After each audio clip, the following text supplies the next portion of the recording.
is even harder. Yeah. It's not accessible. It's not accessible yet for wheelchairs, no.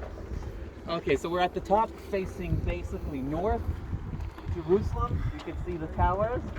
Now look to the right. Look how from Jerusalem to the right, eastward, towards the desert, how everything is becoming less and less densely built till it just disappears. And see these houses on the hilltop in front of us? Continue with the hill, skip another 3 hills to the right. There's a barren, empty, big hill. That is Jabal Muntar. We saw it when we were in Castellum Rouge, near the Good Samaritan. So now we're south of that, but we're still on top of the Judean desert. It's very hard to see. Right? What? That's where Marsaba is, right? Marsaba is nearby. Marsaba is nearby. It's nearby. It definitely is. It's below it. It's below it. But that's like the highest cliff in the northern Judean desert. In the haze in the east, you can see a basic shadow of the mountains of Jordan of today. But you can really see how everything becomes dry and empty as we look eastward, unlike what happens when we look westward, the climbing up to the high hills. Look how there's still many trees on the high hills. Okay? I hope you can see in that direction there's like an empty hill that at its top there's a white tower. The hill there is 997 meters above sea level. That's today the settlement of Neve Daniel. And nearby that tower, they built a 3-meter high observation point, so it'll be 1,000 meters above sea level. In a good morning, you can see Gaza, Ashkelon, Ashdod, Rehovot, and Tel Aviv from there. And you see Mount When it's Hermon? clear, you can see the whole shoreline. And this is dozens of miles away. It's in a very clear day, you can really see far. One of the highest locations.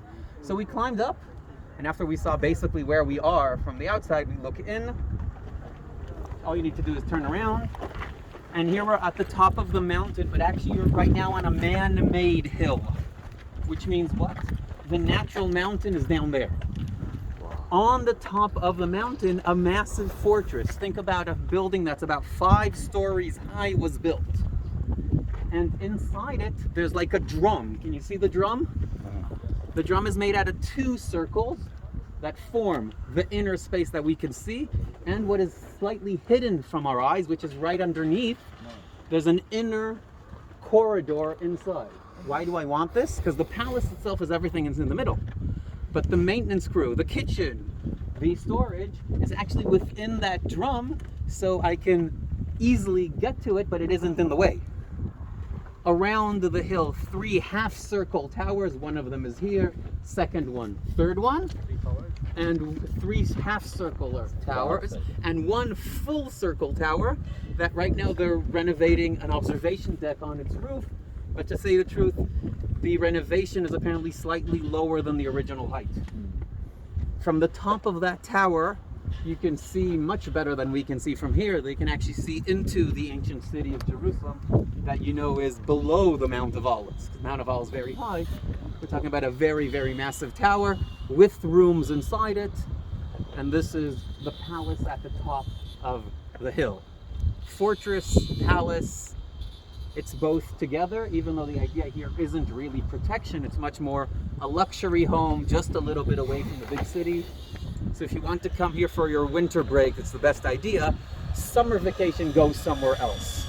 Was the idea that you wanted to be able to see the temple from here?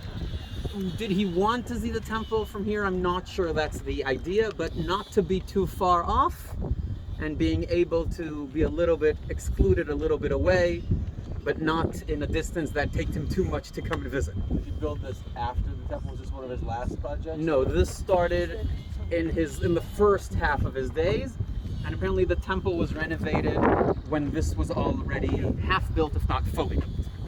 Okay, so that's number 1 here. You can see that the palace. The cool thing about the palace, it doesn't take too much to visit it because it isn't very big. It really is a modest palace. Not like the one we saw in Caesarea, and definitely not like what we're going to see in Masada later on in our studies. This is a smaller, nicer one, but don't think they don't have everything here.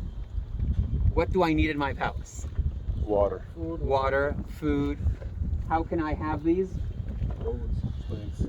No, roads is for a city. I want something in my palace. You said water. Do I want a bathhouse? Yeah, right. Close. But wait a minute, the water source is down there. Yeah. Don't worry. Don't worry. We can get it up here if it's needed. So we start with the back.